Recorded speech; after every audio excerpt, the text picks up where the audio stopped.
this stitch, you usually skip several stitches. In this case, I'm skipping chain 3 and double triple crochet on the next chain 3 space.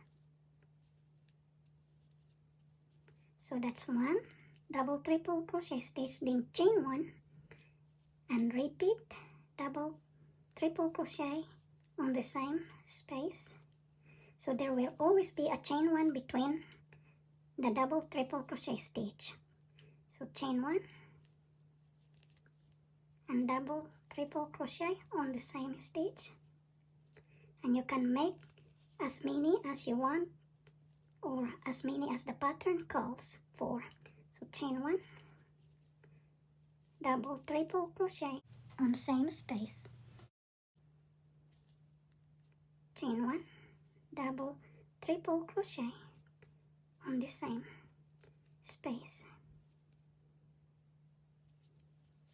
I have 5 and that's the way it looks.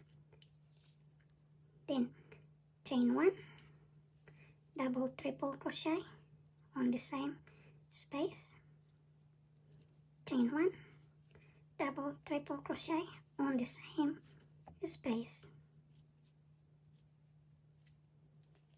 And the more double triple crochet stitch you make, the better the shape of the fan is. So there are 1, 2, 3, there are 7 stitches and it looks more rounded. For a detailed video of how to make the DTR stitch, please watch my video regarding this topic. Thank you all for watching.